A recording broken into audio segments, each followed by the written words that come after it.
zize okuba nga nziramu ebirooto byammwe mwatadde mu komenti. Kalungi Resite agamba Musumba naloose nga mukwano gwange agudde eddalu, n'omulala ng'aliko ebbwa wundu nga ddene. Ono amuyita Miriam Katugame. Miriam agamba atya okuloota nga nongoosa ennyumba mu maka ge nayawukana ne taata w'abaana bange kitegeeza ki? Namirembe Brenda agamba Praise God Ssalongo, nze ndoota nnyo nga tuli mu nnyumba gye banzaala mukama wange ne famire yange ne mikwano gyange ate bali Uganda kitegeeza ki? God bless you Ssalongo. Banange ekya Ssalongo kimbeeko mu linnya erya Yesu kimbeeko. Bali mwe bali kundagulako bulungi. Mwe bali kundagulako bulungi. Singa mwe be nasanga nga kyali mwana muto sandibonyeebonye. Mukama yeebazibwe. Naye nga tusabe tutandikirewo. Mukama tatumiza bitenzi katukwebaza olwakadde kano kubanga ngenda kubanga nziramu ebirooto. Tukola omwoyo w'okubikkulirwa jangu gwe abatukulembera, omwoyo omutukuvu, omwoyo w'amagezi, okumanya n'okutegeera, tukukoowoola jangu gwe abakulembera mu linnya erya Yesu Kristo omwana wa Katonda omulamu. Amiina. Tuddeyo ku Kalungi Resite agamba naloose mukwano gwange agudde eddalu n'omulala ng'aliko ebbwawundu ennene. Okuloota ng'omuntu agudde eddalu, ebiseera ebisinga omuntu yenna ng'agudde eddalu libeera ddogo. Mukama yeebazibwe nnyo, libeera ddogo eriba likoleddwa eri omuntu oyo. Kakati mukwano gwange toyagala kumulabako nga mulalu, so yimirira obeere ng'obuteeka amaaso ga Katonda omenyeemenye eddogo kubanga gwe alina amaanyi n'obuyinza. Kyandika mu kubala 23:23 teri ddogo eryani? Eri Isirayiri. Si buli muntu yenna, nedda. Eddogo gye liri eri abantu abamu, naye eri Isirayiri ggwe nange teri ddogo. Kitegeeza ffe tulina amaanyi n'obuyinza okubanga tudismantolinga eddogo, kubanga tumenyamenya stronghold zaalyo. So endagaano zonna ze balikoledde zonna tuziwa ku musaayi gw'Yesu ne tubijjungula tubimalamu amaanyi. Mukama waffe omulungi yeebazibwe. So mukwano gwange yimirira ku lwa mukwano gwo omuteeke mu maaso ga Katonda omusabire. Katugambye Miriam agambye okuloota nga olongoosa ennyumba mu maka ge wayawukana ne taata w'abaana bange. Yesu yeebazibwe nnyo. Okuloota nga okulongoosa kuba kwegayirira, okulongoosa kuba kwenenya, kuba kwetukuza. Kakati mukwano gwange kyendooza kino ekirooto kya kwegayirira ku lwa maka ago, ku lw'endagaano ezo ze mwakola. Simanyi oba wabuuza Mukama ku mwami ono, so ogenda n'okubuuza Mukama oba nga ye mwami wo, olwo tewafumbira wagenda dda naye bamutwala dda, that's fine. So okusigala nga weegayirira okuba nga okutula endagaano zonna kwe kulongoosa kuno. Awolaawo obadde okkiriza Katonda for restoration, osobola okuba nga osaba Katonda okuba nga restoringa naye ng'otandika okwenenya n'okwetukuza n'okwenenya ku lw'endagaano ezo zonna. Nja kwefalinga ku vidiyo gye nakoze okuloota X. Okuloota X kitegeeza ki? Vidiyo yafulumye recently. Yasookamu okuloota X kitegeeza ki? Brother Stephen ojja kuba ogituukako direct. Ekyali fresh mpya nnyo. Ojja kuba nga oyogera okuba nga oyiga bingi.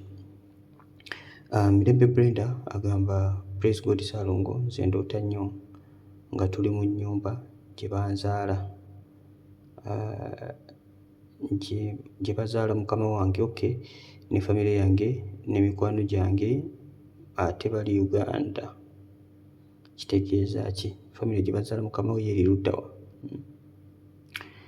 Bw'oloota ng'oli mu kifo kimu, ekifo ky'oloota buli kaseera emmeeyo gy'ebeera most of the times. Emmeeyo gy'ebeera. Kakati mukwano gwange wandibanga waliwo emmeeyo egiva mu famire eno, nnyumba ya bakama abo muno.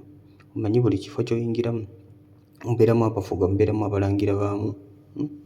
Ng'olaba abantu kutambula ne mubeeramu abalangira baamu. Kati gwe mulokole bw'oyingira mu kifo kyonna n'otakwata bwengula n'otakuba, buli kintu kyonna kiriwo kubanga gwe ne Yesu mmwe ofuga awo.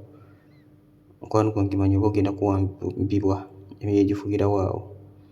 Kati okuloota nga gwe okwatirwa ne famire yo yonna nnyumba ya mukama omanya nti egyo emmeeyo gikutte buli kimu ekikyo kyonna kigiwambye. Kati gwe kyolina okukola kwe kuyimira okuba nga olwana okuba nga weekutula ku myoyo egyo. Gwe ne Yesu bannange, buli mulokole yenna w'oli, buli mwana wa Katonda, gwe buli w'obeera wonna Yesu yalina okufuga. Gwe alina okufuga kubanga yatufuula bakabaka. Yesu kabaka w'abakabaka, mwe bakabaka. Mwe bakabaka, kabaka abeera mufuzi. Kati Yesu oba yakuwa obufuzi ku nsi kuno olina okubeera kabaka mu territory buli w'obeera. obwakabaka bwa Katonda bulina okulabisibwa mu kifo ekyo. Kati budde obuzzi mu kusaba ebintu, Mukama mpa kino mpa kiri, omisinga paati ennene y'obulamu bwo, oba togenda kutambulira maanyi ga Katonda matuufu ge yakwagaliza. Buli w'obeera wonna Yesu alina okufuga. Buli mbeera yonna gy'olaba esukka ekigambo kya Katonda olina ogiteeka ku subjection. Okay, kyekyo. Waliwo yabuuzizza mukwano gwe ng'alina ebbwa ddene, diversity ekyo nakibuuze. Kirabye wano ebbwa likiikirira lisobola okukiikirira obulumi omuntu bw'alina. Omuntu asobola nga alina obulumi naye nga talina kweyogera naye. Olaba mukwano gwo ng'omuloosa alina ebbwa ddene, aba alina ekiwundu mu bulamu bwe. Tiyinza okuba nga si bbwa ddene eri physical naye ng'alina ekiwundu, ng'alina embeera gy'ayitamu nga yamukosa obulamu bwe. Oba osanga ng'omuntu yesseebe, oba osanga ng'omuntu takyamanyina kigenda maaso nga yeetaaga oluusi omuntu w'okwogerako naye yeetaaga counselling, yeetaaga okusabira. Just oluusi aba yeetaaga just magezi naye nga tamanyi kyakukola n'afuna stress. So tubeera ng'omuteeka mu maaso ga Katonda. Bw'oba nga mukwano gwo mwogera, so okwogerako naye n'omugana naloose bwenti ne bwenti, waliwo obuzibu bwonna, waliwo kyonna ekyakwatinga ekikyali ku mutima gwo, bw'aba nga afuddeyo okuba nga sharinga naawe erandikudi waba takikoze, obuteeke mu maaso ga Katonda, omusabire. Nakalema Swaiba agamba praise God brother, ndoota nnyo nga mmira empeke z'omutwe. Kiroota nnyo bambi, kitegeeza ki? God bless you. Okuloota ng'omira empeke z'omutwe, abamu oloota omira ddagala, abamu oloota omuntu ddagala. Eddagala representinga Yesu, ddagala representinga Saala. Yesu eddagala lye tulina ng'abaana ba Katonda. Yesu yatuwonya endwadde, emigga egyamukubwa gyekituwonya nki? Endwadde. Yesu lye ddagala. Kati mukwano gwange kitegeeza nti mpa omira mpeke kuba kunoonya Yesu, kuba kunoonya muwonya mukwano gwange. Oba ng'olina omutwe ogukuluma, abamu olina emitwe gibaluma gibalemeddeko, loota omira mpeke mukwano gwange kuba kunoonya Mukama, kuba kusaba. Mukama bakugamba saba ku lw'ekyo, Mukama bagenda kukikola. Buli woba ng'osaba oba omira eddagala lyo, buli woba nga tosaba mukwano gwange manya eddagala walireka. Kiringa kubeera mulwadde wa siriimu n'oteeka era eddagala. Sigamba nti Mukama Katonda ali mu kuwonya naye just ng'otadde buteeso era eddagala n'ogamba nze eno virus ngisinga amaanyi nga ne Yesu tabiriimu. Bejja kujja proving nti nno ekusinga amaanyi okuggyako Yesu nga yazze n'agikuwonyaako. Mukama waffe mulungi yeebazibwe. So kuloota ng'omira eddagala kuba kunoonya Mukama. Kuloota ng'omira eddagala, Yesu lyeddagala. Yesu yeddagala. Nekyala osobola okuba ng'obadde onoonya Katonda ng'olina ekintu ekikulemeddeko, n'oloota ng'omira eddagala, Mukama Katonda bakuwonya. Asiimwe Aneti agamba brother Stephen, naloose nga mpise ebigezo nga nfunye aggregates 9. Mukama yeebazibwe. Ofunye aggregates 9 mu P7. Mukama yeebazibwe. Ndowooza adde senior 4, aggregates 9 ng'ayise ebigezo. Nawe okuloota ng'oyise ebigezo sister Asiimwe, Mukama Katonda bakulaga nti waliwo test z'oyise, you're conducting yourself really good. Abamu oloota okuzza ebigezo bigudde, abamu oloota otudde ebigezo ng'ofunyeemu max 5%, 10%, abamu ng'ofunye 50, abamu 70. Mukama yeebazibwe. Kati kisinziira kyonna results eziba zivudde mu bigezo, abamu ng'otudde ebigezo naye ng'okyalinda results. Byonna birina amakulu ga njawulo. Bw'oba okyalinda results, Mukama bakugamba mukwano gwange yongera okuba ng'omulindirira mu kugezesebwa kw'oli mu kuyita mu ebigezo by'otuula. Kati sisaffe wadde olaba ng'okoze ebigezo n'oyita, kiba kirungi mukwano gwange. Mukama Katonda bakulaga nti you're doing very well. Ogenda kulaba ekitiibwa kya Katonda kubanga ebigezo bo biyise n'ofuna results, kitegeeza ogenda kulaba ne results endala mu bulamu bwo. So yongera okwenyweza ne Katonda, yongera okutambulira amakubo ge, nywera bunywezi, ogenda kulaba ekitiibwa kya Katonda. Kubanga results zigirako ekitiibwa, zigirako graduation, zigirako okufuna emirimu egy'amaanyi. Mukama yeebazibwe. Ogenda kulaba ekitiibwa kya Katonda. Ono agambye atya, what does it mean to see other people vomiting and giving birth? Please help me. Mukama yeebazibwe. Ono agambye kitegeeza ki? Okuloota ng'olaba abantu abalala bazaala nga n'abalala basesema. Other people. Okulaba abantu abalala kisigala kye kimu mukwano gwange, kisigala kye kimu. Abantu abalala baba bazaala, wabawo kye bazaala, wabawo bye bazaala. kati kisinziira ekyo kyonna bwe kiba kifaananye naye nga most of the times Mukama Katonda aba akuwadde loolo yo ku bantu abo maybe wakubasabira mubeeramu loolo gy'olina okuzannya most of the times mu kirooto ekyo. Kyekimu n'okuloota ng'olaba abantu basesema. Kusesema kitegeeza kusumululwa. Kusumululwa of course abantu kasita bamala okusumululwa then baba basobola okuzaala okyo bwa Katonda kubanga obusiiba baba bakutte bwe butadde. So kyenooza kino kya kusumululwa nakubaako bye bazaala. Ne kati olina okuba ne loolo yo either olina kuba mwegayirizi ku nsonga eno lwakubanga ebirooto byonna bimpi. Kusesema na kuzaala. Nabagamba si buli ky'ozaala nti kiba kirungi. Naye ffe abaana ba Katonda tulina kuzaala birungi byereere. Naye waliwo ekyana ky'ozaala mu kirooto n'olaba ng'ekyana tekitegeerekeka. Oluusi ozaala ekyana ogenda okukiraba ng'ekyana mwana oluusi n'omwana ogenda okulaba ng'olina ekyana mu kirooto ng'ekyana tekitegeereka kiri awo kiriko obubonero bwa Setaani. Kyoyo kyanga bwokya tolinda. Mukama yeebazibwe ozadde ebyana bitategeereka mu kirooto. Oyo kyanga bwokya mukwano gwange n'obyekutuulirako ddala. Ate ebyana by'omu kirooto birwanyisa abaana b'omu buliwo. Birwanyisa abaana b'omu buliwo babireeta endwadde bizikiriza emikisa. Ebyo byana bikyanga byokya byana bya mizimu. Nasanga Grace agamba I started yesterday but one my fasting. But today I got that dream ate nga nsabira kawuula. It was much painful changing into my ex. Bannange I'm crying. Yabadde ategeeza kawuula. Ategeeza kawuula. Nakoze video bannange ekwatagana ku ex. Atanaba kugiraba mukwano gwange ogyetaaga ogiraba. Nawe kennyini oba tobaloota kendula video olw'ensonga ojja kuba ng'okisobola okuyamba abantu. Nawe ekitukoza video zino si lwakuba nti papasire okudda mu birooto by'abantu tusobola okunoonya gye tubasanga ne tubibaddamu. Naye n'abalala basobola okuyigirako. So kendula video eyo ojja kuyiga bingi. Ojja kubanga nawe osobola okubanga oyambako abantu abalala abalina ekirooto kino ekyerokalingi. So Sister Vona y'omu ku bo ba victim agambye yabadde atandise okusaba n'okusiiba n'aloota kawuula ate nga kyabadde kya bulumi nnyo ate nga bwe kikyuka ne kyambala ekifaananyi kya ex we.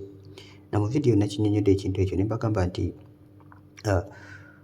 endagaano ezo ez'oba ex sometimes kawuula azeekwatako nnyo ate ayagala nnyo ebiseera ebisinga ng'ogenda mu kusaba n'okusiiba akulemese. Kubanga ebiseera ebisinga bw'ogenda mu kusaba n'okusiiba amaanyi ag'enjawulo gakwegattako. Yesu nga bagamba nti ekyengeri eri kisobola kuvaawo ojja ng'ogeze mu kusaba n'okusiiba Matayo 17:21. Kakati buli wogenda mu kusaba n'okusiiba oyinvokinga amaanyi agawaggulu ennyo. Kati buli myoyo gyonna egibadde kikyakukutte ekyengeri ekiba kyakukutte kiba kigenda kuvaawo. Kati oba olaba emizimu girwana nnyo oleme kuyingira mu kusaba n'okusiiba. Awo ennaku ezisooka abamu osiibayo olunaku lumu n'onywa amazzi, abamu osiiba olangidde ekisibo kyo kya nnaku 7 n'okimenyera ku nnaku 3. Odawutingamu kati oluusi omiisinza essaala n'obivaako manya nti owanguddwa Luganda. Mukama yeebazibwe. Bw'oba okoze vvo mu maaso ga Katonda okulangirira ennaku obanga akoze vvo kusaba n'okusiiba eba ssaddaaka. Bw'oba okikoze ekyo yimirira ku ekyo kigambo kyo tova mu kusaba n'okusiiba. And sometimes naye wakava mu kusaba n'okusiiba bw'oti n'otandika okudda mu siramba n'onafuwa. Olunafuwa bw'oti kawuula yasooka n'ayiwa amafuta gonna g'okuŋŋaanyiza. So olina okubeera ng'oyokya 24/7 tolina kunnyogoga n'omulundi n'ogumu. So sister ffe ennaku ezisooka ez'okusaba n'okusiiba Sister Grace yimiriranga mu maanyi, yimiriranga ku maanyi sooka okuba ekyo kikawuula nga bw'oyingira mu kusaba n'okusiiba okigaana okuoperatinga kubanga kiyiwa amafuta go. Nakibuule Sheria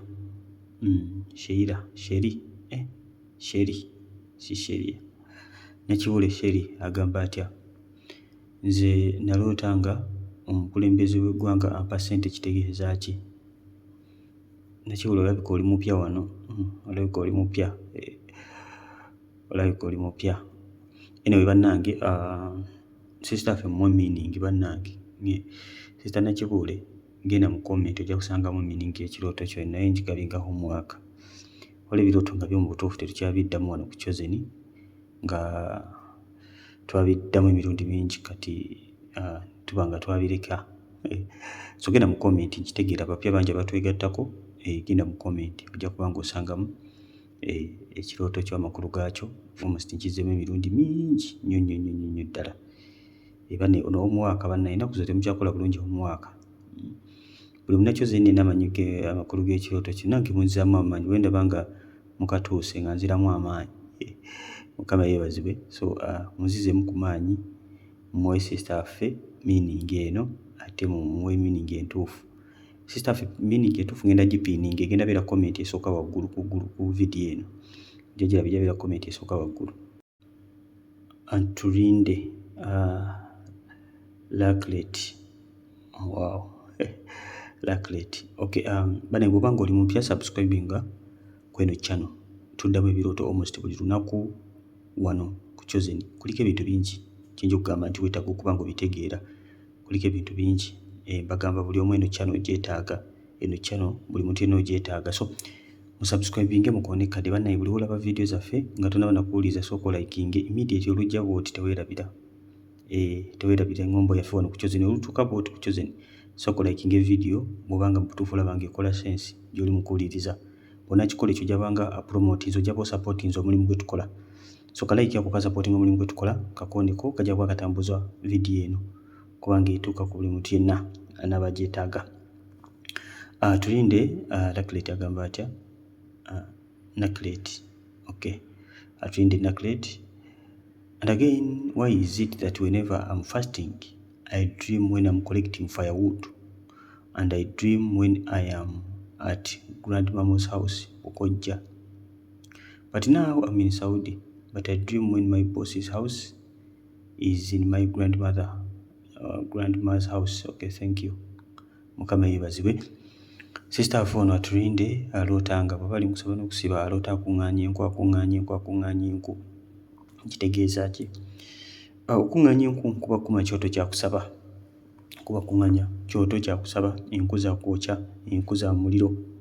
Ate mukwano gwange bw'oloota nga okuŋŋaanya enku Mukama Katonda baakugamba mukwano gwange ekyoto kyo abamu mubeera mu kusaba n'okusiba naye nga mu butuufu akaliro k'okuma tekamala yadde okugoba omuzimu gwa ssenyiga. Mukama yeebazibwe. Nga mu butuufu ekikugoba weetaaga okukuma ekyoto nga kyaka kyogenda okusuulako omuzimu. Wali osuddeko ekisaanyi mu muliro oba obuliro butono kigiramu kiti katono ne kibuukamu ne kitambula ne kidduka ne kigenda naye bw'okikasuka mu kikomi ky'omuliro kyenyoola bwe kisiriira kati mukwano gwange oluusi embeera ekugoba ekyo ekisaanyi kiba kyetaaga kusuulira ddala wali wakati mu muliro ate nga bw'osesaamu kiba kibuukamu n'okizzaamu. Mukama yeebazibwe. Musota guba gukuluma n'ogukuba n'ogusasuka mu muliro n'ogwokya guba gubuukamu n'ogwongera kati gy'okoma ogukuumira mu muliro gy'okoma okufa. Kakati bwe kityo bwe kiri ab'emikwano waliwo embeera ezimu nga mivule ng'olina kujja n'otemako mpolampola. So sister ffe ekyoto kino Mukama Katonda baakulaga current situation ye okusaba kuno okusiba bwe kuyimiridde. So ojja kwegendereza mu kirooto ekyo enku wabadde oziraba okuŋŋaanya enku zabadde tezirabika kyekyabaddewo beeramu amakulu ga Mukama bakukwata abaakubuulira ku ki current situation y'ekisibo kye bwe kiyimiridde. Yongeramu amaanyi kola booti ne booti. Mukama yeebazibwe. So bw'oddamu okuloota enku mukwano gwange ekyoto kyo kikume kyake kikumire ddala tosiiba busiibi wabula yongeramu bwongezi ne musaala kubanga bakuyita kusaba na kusiiba yongeramu amaanyi olwolevu Mukama gyagala operatingireko. Ogambye ekirala oloota ng'ennyumba oloota oli Bukojja mu nnyumba ya jjajja ate so kakati ate n'ennyumba y'abakama bo ndowooza ogambye oli Saudi. Oli Saudi. Ogambye n'ennyumba y'abakama bo girootera Bukojja. Kati mukwano gwange eyo gy'oloota amanya nti mukwano gye wakwatibwa gye wasibirwa egyo emizimu gyeyo gye gikutukutte. Kyolina okutegeera nga abaana ba Katonda family zaffe zirimu emizimu mingi olw'endagaano z'abajjajjaffe ze bakola ne ze bakyakola oba mu olusabamu bakyasamira bakyalina ebigali bakyalina obubbo bw'abalongo ebyo byonna bi idols byonna mizimu gye basinza. So kati bw'obanga olaba okyakwatiddwe omanya nti endagaano z'Ebukojja ziva mu famire ya Mamooze zikyakukutte. Kati awo olina okufokasinga ekitangaala awo olina ekyoto olina kikumangu ebisaanyi bive bikasukamu obizzaamu. Mukama Katonda kyayogera Bayibuli egamba okukkiriza kuva mu kuwulira n'okuwulira ekigambo kya Katonda. Kati obanga olina by'osabira Mukama Katonda n'abakuwa kubikulira olina okusinga okuteeka amaanyi kubanga waba wakutte. Kati abamu Mukama kubikulira birala naawe oli mu birala. Ffe ky'okukkiriza Katonda ky'agamba gwe naawe oli mu bibyo. Owooza Mukama kino nkitwala kugamba kati kituufu okitwala naye kakati wano we wakutte wano we wakutte olyoka okitwale n'ogamba nze nkitwala mukwano gwange. Amaanyi n'obuyinza tubikozesa naye nga tulungamizibwa Omwoyo Mutukuvu. Bayibuli nga bwegamba the true children of God are those who are led by the Spirit. So Omwoyo Mutukuvu waba akulungamizza oba ofokasinga omuliro. So kati yongera okwekutula ku ndagaano z'ebukojja lwano olutalo genda kuwangula. Nayiga Patricia agamba, Brother Stephen, thank you for ministering. I had a dream I was somewhere surrounded by poo, okay, feces obubi. Surrounded by poo. Whenever I try to touch, I see it. Then I found myself in the toilet, but it was also dirty. Then I asked the people around there that why do you dirten the toilet? After I found myself in a certain place, it shows that I have gone there to buy 12 sacks of charcoal. And there was a young man telling me that they are gone to bring 4 sacks of charcoal, but I told him that I want much more of that. Still, I told him that first bring that, then we see. I was there with a girl. Now she started making plans for the 4 sacks of charcoal.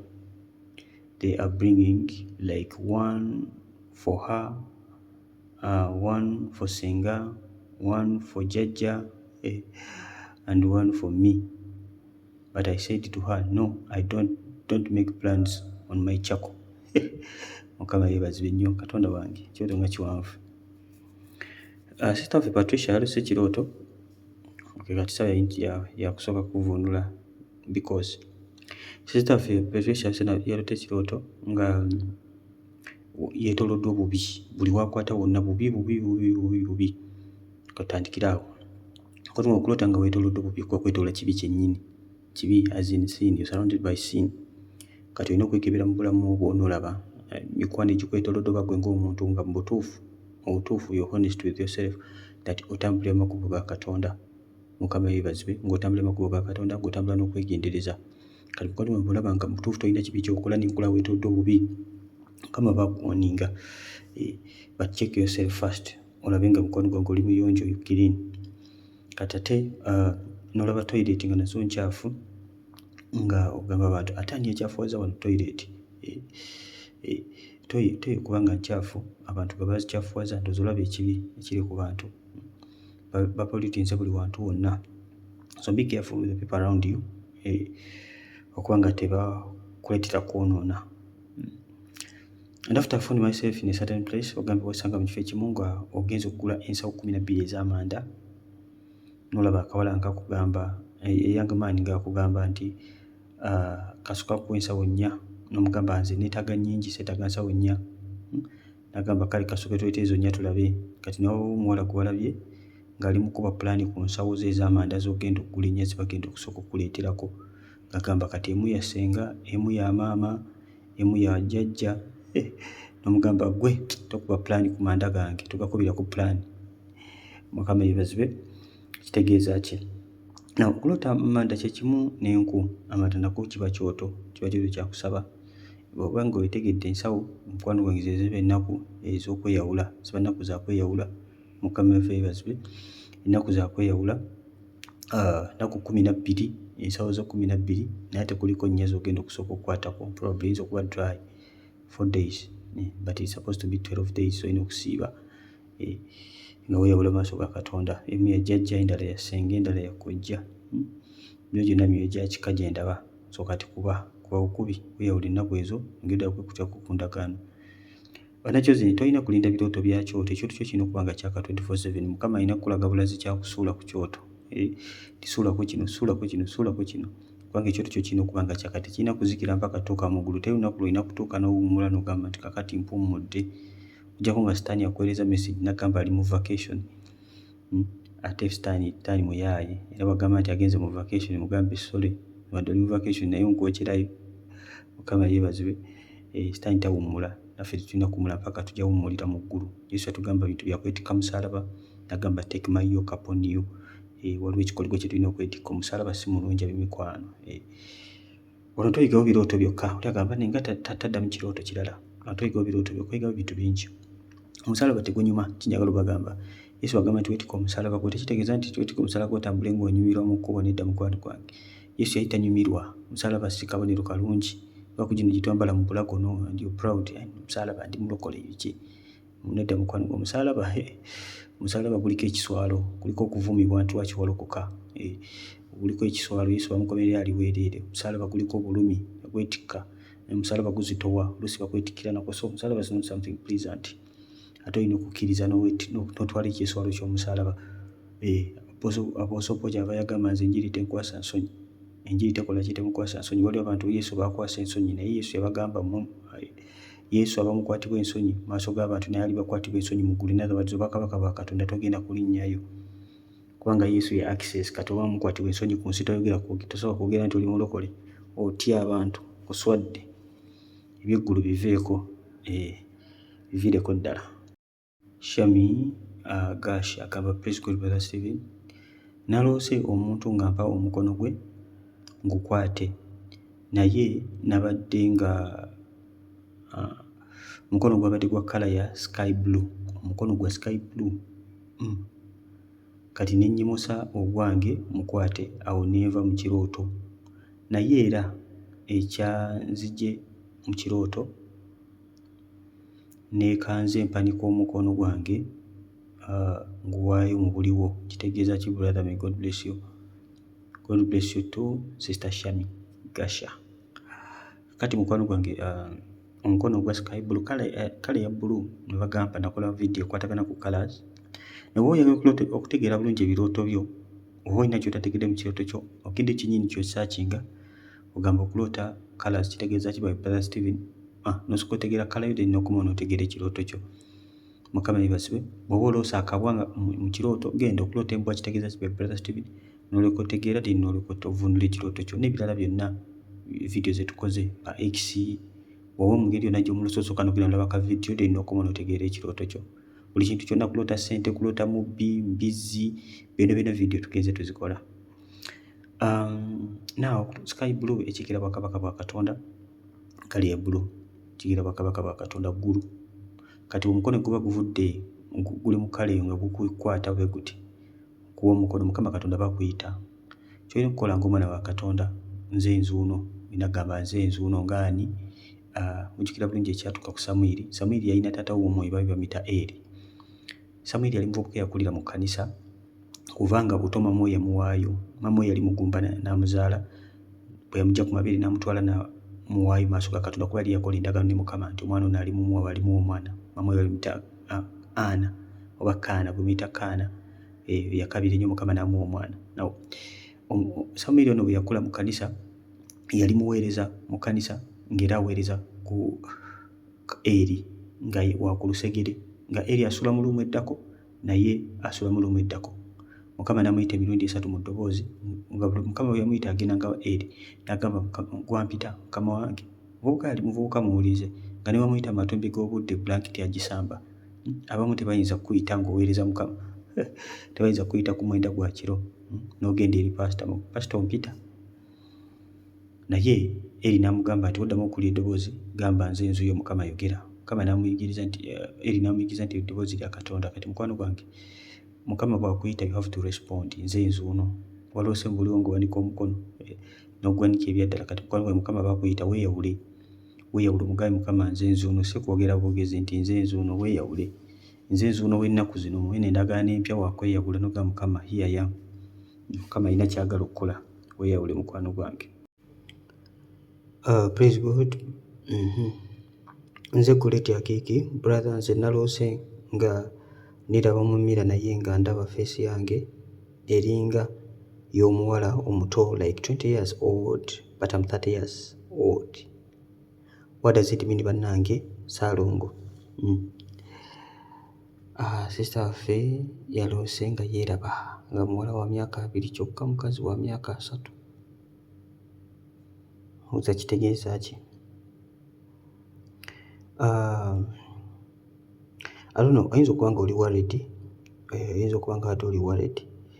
manyi waliwo ebintu ebimu Mukama Katonda byakuwa, ebirooto byatuwa okutuzaamu amaanyi, okay? Okutuzaamu amaanyi g'oyinza okweraba, oyinza okuba nga oli awo weeraba nga mutuufu olaba emyaka gigenda, olaba emyaka gigenda ate kasita okuwona 3 awo sitaffe watugambye myaka 3 tandika okubala okugamba nti okuva kati wano tuyingira 4, olaba emyaka gikola ki? Emyaka gigenda. Kati Mukama kyava akuweereza ekyo n'agamba gwe weeraba nti oli wa 3, nze nkulaba oli wa 2. Kati ekifaananyi kyewalabye Mukama Katonda bw'atyo bw'akulaba, era Mukama Katonda bw'atyo bw'akumaintaininze. Sigga gwe weeraba, kibula mbagamba bannakyozi niweerabe nga Katonda bw'akulaba.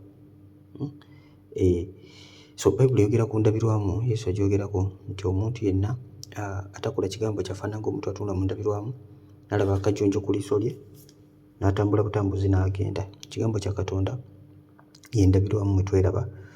Kati mukwano gwange bw'obanga atudde mu ndabirwamu n'olaba nga yoyanga, n'olaba nga bw'otyo bw'oli mukwano gwe manya nti Katonda bw'atyo bw'akulaba. So gwe lekayo okwerabira mu myaka 3, Katonda akubalira mu myaka 2.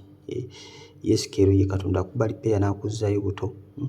Nga n'emyaka gy'olina okigamba abantu ne bakola ki? Ne batakkiriza. So kkiriza Mukama Katonda agenda kukola mu biseera bye, nyweza Mukama. Simanyi exactly Mukama badde ageza communicating nawe nekyendowooza nti it's just assuring you that ebintu biringa bw'obiraba. Things are so different. It is so different. Nga bw'olabye nti they are younger, 20, in 30s. Ebintu ebibiri Mukama Katonda bw'atyo bw'abiraba era bw'atyo bw'agenda okukola. Wako Miriam, Praise God Salongo and Bachozen, bane Sister Miriam abatumidde mwena. Weebale kutuweereza Musumba, nze mbuuza brother, okuloota ekintu n'omala n'okiraba enkya kitegeeza ki? Busibe oba? Mukama akuwa omukisa nga owuliriza. Mukama yeebazibwe nnyo. Abalongo bange nabo wabalabye watandise okumpita Salongo. Mukama yeebazibwe nnyo. Kakati okuloota ekintu ate nkeera n'okiraba, ate abamu mwafunanga n'ebirooto bino nga temunnaba na kulokoka. Okuloota ebintu ne bibaawo, and most of the times ng'oloose bibi. Mukama yeebazibwe nnyo. Kakati oloota ekintu n'okiraba ne kibeerawo. Mukwano gwange si gwe aba kireese. Ky'olina okutegeera ng'omwana wa Katonda nti ebintu ebisinga ebyapeninga mu nsi eno biba byabaddewo dda mu nsi ey'omwoyo, kubanga ebintu bisookera mu nsi ya mwoyo. Biba byabaddewo dda mu nsi ey'omwoyo, kati eno just eno ensi gye tutambuliramu etuukiriza butuukiriza ekiri mu nsi ey'omwoyo. Kyova olaba nti osolovinga ensonga zo zonna ez'omwoyo. Kyova olaba ffe eno mu bulokole tufokasinga nnyo ku mwoyo n'okuba gino emyoyo n'okuba giri ne weetukuza ne weenaaza. Bw'ofokasinga ku bintu bye by'omwoyo ku nsi ey'omwoyo, eno obubonero butandika okulabika ng'ebintu bigenda bitereera. Abadde asula ng'otudde nga tokyasula ng'otudde. Yali alina obulumi nga tokyalina bulumi. Yali alina emizigo ekisuka nga gikutuga nga tegikyakutuga. Lwaki? Ebintu byasolovingibwa dda mu nsi ey'omwoyo. Kati n'ekyo bwe kiri otandika okulaba, wadde olina ky'osabira ng'olaba wakyaliwo ekikutte, otandika okulaba eno obubonero. Ebintu biri eri mu nsi ey'omwoyo gye tutalaba nagano mu maaso gaffe. Kati mukwano gwange buli wolengera ebintu ne biba bibaawo, just oba ofunye ka insight okulaba ebintu ebiri mu nsi ey'omwoyo. Just oba olabye bulabi bintu ebiri mu nsi ey'omwoyo. Kati ekyokulaba mu ebintu mu nsi ey'omwoyo tekitegeeza nti tebigenda kubeerawo just because obirabye. Kiringa bw'onabeera ng'otudde somewhere n'olaba ebintu nga bihappeninga. Ekyo tekirina kye kikyusa. Mukama yeebazibwe nnyo. Ekikyusa ebintu ebyo kyekyo ky'okoze ng'obirabye. Obadde olaba abantu bali balwana n'osigala ng'otudde. Waliwo ekikyuka? Of course tewali okujjako nga waliwo azze n'abaako ky'akyusa. Era basigala balwana. By'osigala olaba kugira nga basazeewo bbonga ne bukka ne balekera awo. Ensi y'omwoyo bw'etyo bw'eri. Mukama buli lw'akubikkulira ekintu kyonna ky'akubikkulidde, oba amaaso ga g'omwoyo bwe gakiraba, oba olina okubaako ky'okola. Bwe kiba kirungi n'okyembuleesinga n'okinyweza, bwe kiba kibi n'okikuba ne kivaawo. Kati kyenja okugamba sisita wange ekyo kirabo kirungi nnyo. At least buli muntu yenna yandibadde asobola okulaba ebigenda okubaawo enkya. Tosobola kulaba buli kintu kyonna ne wabaawo ebintu ebitonotono kubanga ebyapeninga bingi by'olabako. Kati Mukama Katonda buli kyakubikkulira olina okubaako ky'okola. Magezi ge nja okukuwa, yongera okuba ng'osaba Katonda, yongera okuba nga apolishinga ekirabo kyo kino, ayongera okuba nga akitereeza, osobola okuba ng'okikozesa olw'okuyamba ekkanisa. Ayinkwano waliyo abantu abalaba mu nsi ey'omwoyo, oba mu bino eby'abannabbi b'obulimba. Waliyo abantu abalaba mu nsi ey'omwoyo ng'osobola omutuukako n'akubulira buli kintu kyonna, ng'ate si mulogo, nga si mulogo, mwoyo wa Mukama. So naye lwakuba ne bannabbi b'obulimba bangi, so temugenda nga munoonya abantu nti ono akubuulire buli kimu kyonna. Bannabbi b'obulimba bebasinga obungi. Mu nsi ey'omwoyo n'amaanyi g'ekizikiza abantu basooka kwesa okuba nga balaba, kubanga eri nsi ya mwoyo n'abasamize nabo balabayo, lwakubanga bo omulabe Sitaani by'ayagala by'abalaga, tabalaga bya Bwakatonda tasobola, balaga bya Sitaani byereere. So waliwo n'abalaba naye nga maanyi ga kizikiza nga balaba mu nsi ey'omwoyo, balaba balina bye balengera mu nsi ey'omwoyo, kubanga mu nsi omwoyo ebintu bingi bigenda maaso, eventi zigenda maaso nnyingi. Naye mukwano Sitaani alaba buli kimu kyonna ekigenda maaso mu nsi ey'omwoyo, ebisinga era abiraba. Nze kyannewuunyisa omuvubuka gwe bali bayita ani, Danieri yali mu kusaba n'okusiba ssebe ennaku 21. Ansa ye n'esindikibwa okuva mu bwakabaka bwa Katonda. Sitaani n'alengera mu nsi ey'omwoyo nga ebintu bya Danieri bijja. Malayika n'akwatibwa ssebo mu bwengulu okumala ennaku 21. Malayika yennyini yabyeyogerera nti bankutte okumala ennaku 21, mpaka Mukama bwe yasindika reinforcement, n'asindika Michael the Archangel omulwanyi w'abaana ba Katonda n'alwana. Malayika Gabudyeri kubanga ye si mulwanyi n'asobola okuderivalinga message kubanga ye aderivalinga deliverance message bwe buweereza bwe. Warlord tulina omulwanyi waffe Michael the Archangel. Mukama yeebazibwe. So ebintu bingi byapenenga mu nsi ey'omwoyo. Kyolina okukola okuba ng'onyweza ekyo Mukama Katonda ky'abakulaze kiba kirungi, ekibi kyonna n'osazaamu. Ojja kulaba nga bw'otandika okukola ekyo ojja kulaba nga ebyo byonna bibadde olose tebikyapeninga. Tolota muntu ng'afunye accident ate n'olinda okambe kandawo binabaawo no. Olina amanyi n'oyinza okuba ng'osazaamu ekyo bwa Sitaani n'onyweza ekyo bwa Katonda. Neerima Shani Dorin agamba ati Praise God Brother Stephen, nze naloose nga nvuga emmotoka naye nga bwe ntuuka ku kasozi nga ennimo kugyambusa. Kati essimu yange neevuga, omukyala n'aŋŋamba nti kanzije ntereeze emmotoka yo, naye bwe nabadde nvuga nga waliwo bantaayiza naye nga mbayitako, naye mbadde mu kusaba n'okusiiba nga mbuuza Mukama lwaki obusungu bunnemeddeko. Please help me. God bless you. God bless you too. Aseza faaluse ng'avuga emmotoka n'atuuka ku kasozi, emmotoka n'emulemera nga tasobola kugyambusa. Naye nga kituufu kiri nti wali badde bamugoba kwe kugyambusa akasozi nga bamutaayiza, naye essimu ye neevuga bamugamba kanzije ntereeze emmotoka yo. Kitegeeza ki? Ekituufu kiri nti Mukama Katonda agenda kukuyamba, emmotoka nabagamba ekiikirira magenda. Vidiyo egenda fuluma ndowooza probably enkya oba oliawo.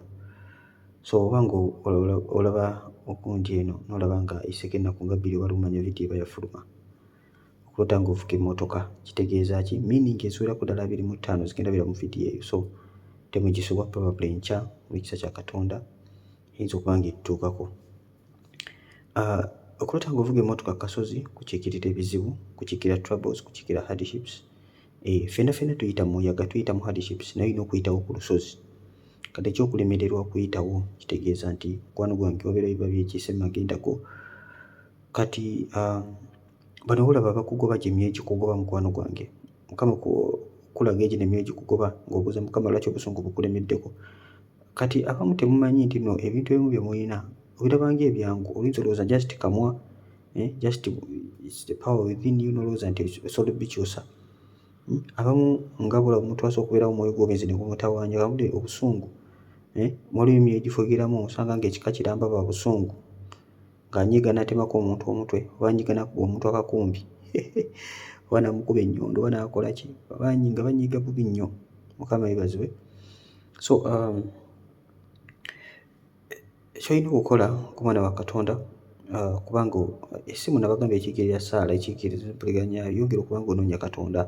Essimu gye walabye evuze, Mukama Katonda agenda kutereeza buli kintu kyonna. Mugambe Mukama Katonda nziggyako obusungu buno bunyambule, kubanga waliwo emyoyo gy'olaba egikugoba, kyo wekiri gikugoba, gy'emyoyo mukwano gwange egyagala okuba nga giremesa magenda go. Emmotoka yo gy'adde bataayiza, ekyo nje wadde obayitako. So saba Katonda we nga akuggya mu omwoyo gw'obusungu obwo, kubanga waliwo emyoyo giri attached ku busungu obwo. Saba Katonda ate gyo giremesa magenda go, bulemesa magenda go. Oba olina gy'olaga obusungu ne bukulemesa, obusungu busobola okukulemesa ddala bimikola mu temukimanyi. Mukama asobola okuggulirawo oluggi, ateekawo divine connection, na connectinga omuntu n'alengera tajja kusoboka. bw'oba wakufuna promotion ku mulimu tofuna. Bw'aba basalako abakozi gwe basookerako. Omuntu aba akumanyi nga yandiconnectinze ku muntu musobola obeera bamukwano agamba tuli bamukwano naye sina geeswaza nga nsindise omuntu mu kifo kino. Lwaki? Kubanga wa busungu mumanyi, shani wange mumanyi, so abamu ogenda okulowooza nti kiine nga rejection evudde ku buno obusungu. Bwe busse buli mukisa gwo gwonna obujja mu bulamu bwo. So kirungi nnyo okubeera ne character y'obwa Katonda ng'oli muntu muwombeefu, oli mukkakkamu. Kati buli olwo ekintu ekirala kyaba Katonda kitwala butwasi ku Nnamulondo ya Mukama. So eno essimu gyakkubiddwa Yesu genda okusolovinga ensonga eno mukwano gwange. Mwoyo mutukuvu, omukyala nawaga mukyala ebiseera ebisinga akiikira omwoyo mutukuvu. Oyo yakubye essimu, ensonga zo ziri mu kukolwako, yongera mu bwongezi maanyi. Yesu yeebazibwe. Brother Steven, nze naloose eki nga omwana wange omuwala kati mu buliwo alina emyaka 12 naye namuloose nga afunye olubuto ate 12 ng'afunye olubuto. Okay. Ate n'omulala namuloota nga kojjaawe amwebaseeko nembasanga nenkaaba nnyo. Mu buliwo abaana babeera wa maama wange naye babeerawo ne kojja waabwe wa myaka 19. Kitegeeza ki Brother Steven? Now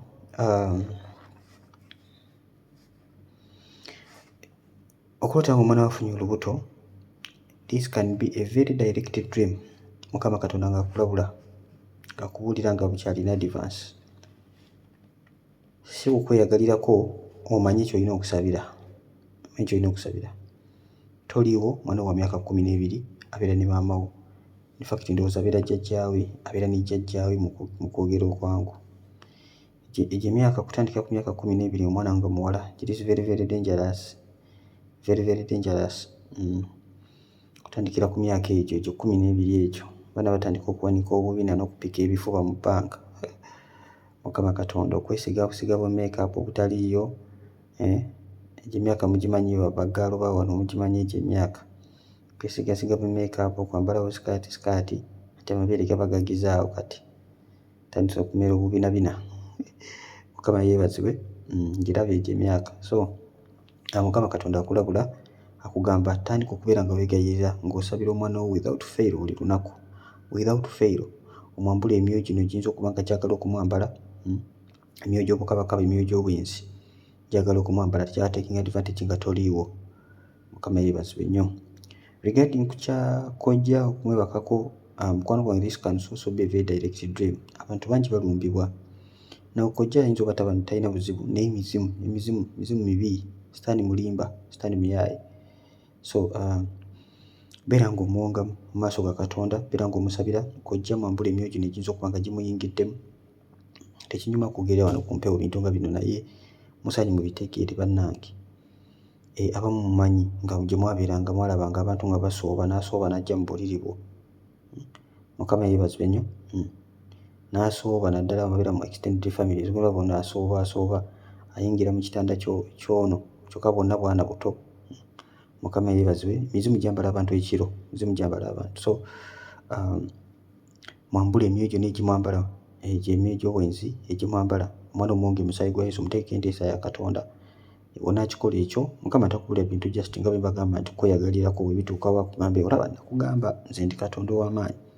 Edda byo bikulaga bwe ng'omwana wa Katonda okusobola okusaba Katonda n'akyusa omutima gw'omuntu, osobola okusaba Katonda na delivering omuntu, naddala famire yo kyangu nnyo. So abaana bateeke maaso ga Katonda, kyandibadde kirungi singa osobola basigireyo ne ku nsigo. Kuba bawala basigireyo ne ku nsigo maaso ga Katonda, bwe Mukama Katonda ndi eno nkola naye kuuma abaana bange, then obeere ng'obasabira without fail buli lunaku, ojjukize nga Katonda. Kojja mwambula emizimu egy'obwenzi, egy'obukabakaba. Omusajja wattu naye ayinza okuba nga si mwenzi naye ebintu byambala abantu, naddala ne kojja n'emyaka gy'alimu 19. Emyaka giri so active egyo, era ng'omuntu si mulokole, giri so active. Enzymes ziba zikola okufa ne hormones ziba zikola okufa mu egyo emyaka. So mwambule emyoyo gyonna egimuvugiramu, ate abano bateekeko entiisa. Praise God, Brother Steven. Okuloota nga osomesa osomesa, ndowooza abadde agamba osomesa abantu nga bangi nnyo. Kitegeeza ki? Ng'obasomesa ki? Science, mathematics, biology, SST oba RE? Mukama yeebazibwe. Oba PE, bani mukyajjukira PE. Otanga okusomesa abantu bangi osobola kiba kikwatagana ku buweereza. Mukama bakuyita okuba nga omuweereza, osobola okuba nga weeyawulako n'obuuza Katonda exactly oba wayagala okuba nga oweereze, probably okuba kubuulira njiri. Otanga osomesa abantu bangi,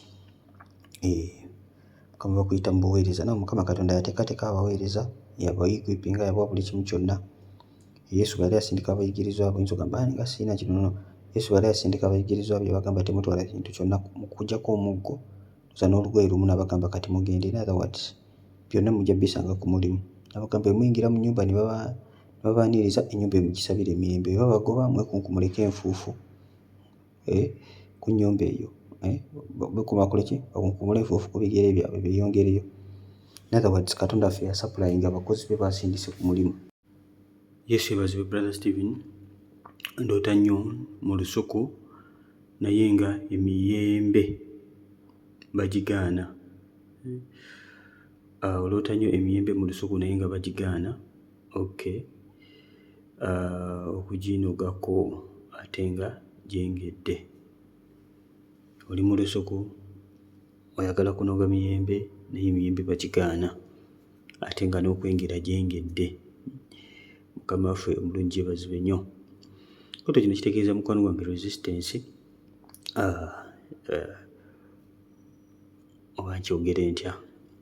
Kale obeera mu mbeera nga olina by'olina okukwatako naye nga mukwano gwange resistance ey'amaanyi ekulemesa okuba nga obikwatako. Olusuku ebiseera ebisinga lukiikirira bulokozi. Kiikirira bulokozi kati wa resistance ekulemesa okukwata ku mukisa gw'olina okukwatako mu bulokozi muno. Kati ky'oba olina okukola, emiyembe gino tebalina kugigaana, olina okugirya. Kati diiringa n'emyoyo gino egigaana emiyembe egikulemesa okuba nga okwata ku mukisa, diiringa nagyo egiri mu lusuku. Oba ng'olina wagigulira wagiwa access, oluggi luggale. Oluggi luggale n'ebisumuluzo bikasuke mu nnyanja. Gibe nga tekikyalina access, lwe kyokka ogigobera ddala bulungi ate tekyasobola kudda. Kale Mukama akuwa omukisa, olabe favor, emikisa gikugoberere mu linnya erya Yesu. Rachel agamba atya? Rachel ne museke wa mami wa Chosen. Mukama yeebazibwe nnyo. Okay. Brother Stephen, tubuulireko ku birooto nga ebiwuka bikuvaamu. Ebiwuka eby'enjawulo ebisaanyi oba nga bikutambulako oba nga biva mu nsawo. Mukama yeebazibwe nnyo. Omuntu yenna aludde wano ku Chosen amanyi ebiwuka kye bitegeeza n'ebisaanyi, si kyo? So ndowooza okay. Sisava okuloota ebiwuka nga bikutambulako mukwano gwange libeera ddogo. Ebiwuka n'ebisaanyi libeera ddogo super bala bakuteekako. Okay. Tikiriko kubusabusa kwonna. Olaba ebiwuka bikutambulako oba ebisaanyi bikutambulako mu birooto, mukwano gwange bibeera biki? Libeera ddogo direct liba lyakolebwa ku bulamu bwo. Ekyokukola okimanyi oba oli wano mu Chosen, kuba ku dismantlinga, kuba kumenyamenya endagaano zonna ze baakola, ebigambo byonna bye baalamiriza ku ddogo eri. Bane nja kukoleka video engeri y'okuwangulamu eddogo, but meanwhile olina okumenyamenya endagaano ze baakola. Waliwo endagaano ze bakola, saddaaka ze bakola zonna olina ozimenya n'ozimalamu amaanyi n'ozigana okuparatinga. Okay. Ebigambo byonna bye baayogera nga balamiriza nawe n'oyogera ebibyo, kubanga Bayibuli egamba obulamu n'okufa biri ku lulimi lwo eri mu ngero 18:21. Is it 18:21? Okufa n'obulamu biri ku lulimi lwo. Bali baayogera okufa nawe n'oyogera obulamu. Bali ennimi zaabwe zoogera kufa, kati nawe olina okubisazaamu n'oyogera obulamu eri obulamu bwo. So ebisaanyi okuva mu nsawo mukwano gwange kiba kitegeeza nti ebyenfuna byasibibwa, byalogebwa. Okay. Byalogebwa. Ebisaanyi kubanga biva mu nsawo yo, kati olina okuba eddogo sister wange serious, tolina kuwummula, tolina kusirambalinga, kubanga abalogo bazukuka ekiro, bafuwa emmindi, batambula mu masaba ekiro nga batambula okuba nga baloga. Naye kati gwe mwana wa Katonda teweetaaga na kugenda abantu bonna, teweetaaga kutwala mbuzi, teweetaaga kutwala ki, olina kuzuukuka buzuukusi n'osaba ne weekutulako. Bo ne babonaabona ne batwala enkoko endala, balaba tebikola ne batwala embuzi, ebyobugagga byonna ne babitwala nga baloga. Kyola omusaayi gwa Yesu guno gwe twafuna bannange mikwano gwa bbeeyi nnyo. Nakatawa Jackie agamba atya? Praise God, Brother Stephen. Me always dream someone giving me a baby boy. I'm always happy to receive the baby. Ono ye buli kaseera aloota ekirooto nga waliwo mu omwana ow'obulenzi ng'ate abeera musanyufu kubanga alisiivinga omwana oyo. Abuuza kitegeeza ki? So kwotanga olisiivinga omwana ow'obulenzi, ebiseera ebisinga omwana ono waba taliiko kabonero ka sitaani konna. Nabagamba wali ebyana by'oloota mu kirooto nga mu butuufu mubeere very careful. Oba okizadde oba n'okyota mu bulongo kyakiriko obubonero bwa sitaani, kiriko agannyo agatategeerekeka agaaso, oba kiriko ogutwe si bulungi, nga kiriko akabonero konna aka sitaani, manya egyo biba mizimu. Naye bw'oloota omwana omulungi, kati omwana bakkuba omwana w'obulenzi, abeera Mukama waffe Yesu, obeera kulisiivinga bulokozi, kulisiivinga bulokozi, kuba kulisiivinga bulokozi, kuba kulisiivinga Mukama waffe Yesu.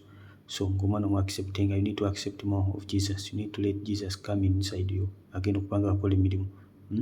So olina okwembulesinga obulokozi munda mu gwe, olina okuba nga obulesinga obulokozi, ongera okuba nga obulesinga obulokozi munda mu gwe. Wabula ate obanga obadde mukyala nga tozaala, obadde onoonya omwana, osabye Mukama omwana talabika, n'obadde onoonya Katonda weeyawuddeko, n'otekyoto nga kino Mukama Katonda bakuwadde assurance nti ekyo ky'osaba amaze okukikuwa. Oba nete mu bikulaminga bukulaminzi, oyinza oba osabira mwana Mukama okuwa omwana w'obulenzi, obadde ozaala bawala, kati n'otanga buli kaseera bakuwa omwana Mukama akula agenda kikola, n'olowooza nti ate bulokozi. Mukama yeebazibwe, Mukama bakuwa assurance ku ekyo specifically ky'obadde okola ki, ky'obadde osabidde. Just in case kasita kiba kirimu omwana w'obulenzi n'otanga omufuna, that is the meaning. Katushabe Hanifa. Mukama yeebazibwe Brother Stephen, nze Justin. Katushabe Hanifa, ate wafuuse ta Justin. Nalose nga ndi ewantu naye nga waliwo ennyumba nnyingi n'abaana bangi n'abakazi, naye wetwabadde nga waddugala. Kati ne ŋŋenda njoze engoye, naye nagenze okulaba nga oluggya lujjudde doodo greens nga bazisalidde mu luggya. Kati ne nkwata olweyo ne ntandika okwera. Kitegeeza ki ekirooto kino? First of all, okuloota ewantu nga waddugala, mukwano gwange waddewo abantu bangi, simanyi exactly oba Mukama ayogera ku ki, naye Mukama alina waalaba gurupu y'abantu naawe mw'oli, naye nga mu butuufu waliwo obutali butuukirivu. So Mukama Katonda akuyambe akubikkulira, akulage wa exactly awamu w'otuula waliwo obutali butuukirivu. Wabadde ewantu ng'olaba wonna wacaafu, ojja wonna balusaliddemu doodo. Kati ng'okwata olweyolwere mukwano gwe kuba kwegayirira oba buweereza oba abantu bo nga bo, Mukama ajja kubikula akulage abantu abatali batuukirivu ng'ate naye mw'otudde. So wetaaga kuba nga weegayirira ku lw'obulamu bwo ne ku lw'abantu bano. Simanyi oba kkanisa oba nga osobola okw-identifyingayo omuntu omu, simanyi oba ekifo kitegeera, naye nga Mukama Katonda ayagala obeeko bye weegayirira. Oba tolina kye wategeedde osooka okuddayo n'omubuuza, Mukama wa wetutuula Mukama watali walongoofu. Mukama Katonda ajja bakubikkulira, ajja bakulaga, okwate olwero mukwano gwange oyere. Atwebembere Elizabeth agamba praise God Brother Stephen. I dreamed when I was praying a fratio at my workplace and I was entering the gate. At first I was praying it upside down. It was a lot difficult, but later I realized and I turned up and I started praying it, and it was flowing well with joy and happiness in my heart. Kitegeeza ki? Sister Fialose nga ali mu kwekubira omulere mumukumanyi, kano ke bateeka ku mmwa ne bafuuwa, si firimbye, naku zino ndowooza tebukyaliyo. Flatio. Okusooka yagambye yadde akakutte nga akasulise, n'asooka afuuwa nga byafuuwa tebijja nga bigaanye. Yagenze okulaba mbadde nkasulise, n'akatereeza n'atandika ofuuwa, akayimba ke nga kagenda bulungi nnyo nga Dawudi. Naye Dawudi naye yali mufuuyi wa mulere mulungi, yafuuwa ng'omulere n'emizimu ne gidduka. Kati ono yadde afuuwa omulere gwe n'agenda nga buli kyonna kitambula bulungi, n'awulira essanyu munda mu gye n'emirembe mu mutima gwe. Abuuza kitegeeza ki? Okuloota ng'oyimba ng'owulira essanyu n'emirembe, signifies joy, signifyinga emirembe gya Katonda, signifyinga obulungi bwa Mukama, kisignifyinga ekisa kya Katonda. Mukama ng'agenda kukola ebyekisa omanyi Mukama Katonda bwe yakoleranga abaana ba Isirayiri ekirungi nga bayiiya oluyimba. Mukama yeebazibwe. Musa alina n'oluyimba yayiiya eyo mu ddungu. Abaana ba Isirayiri baali bayimbi balungi kasita balaba ekintu kyonna ekirungi nga bayimba.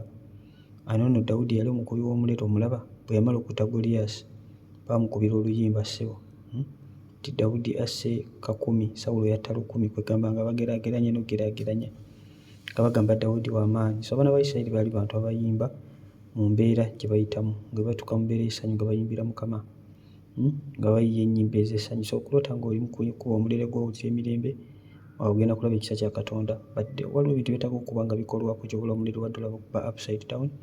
Ng'ebintu ebina bikoleddwako ojja kuba ng'osobola okufuna emirembe ku mulimu gy'okolera. So Mukama Katonda era akulage.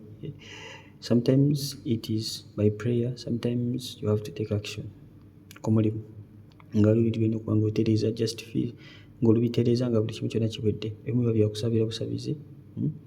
Omulere obadde okuba upside down kati waliwo ekitegeeza birina okukolako weetaaga okuba ng'olina ky'okola okukyusaamu. Yongera okuba ng'osabira omulimu gwo mukwano gwange okuba ng'oluyimba olaba first were tell pleasant until when you turned aba wabikyuka.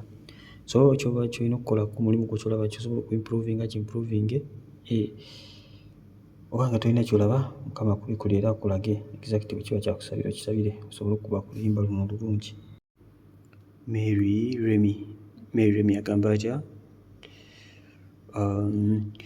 Praise God Brother Stephen, nze Mary naloose nga ndi ne baganda bange nga tulina gye tulaga, naye twagenze okulaba ng'enseenene nga nnyingi mu lusuku lwa jjajja, naye ate jjajja yafa.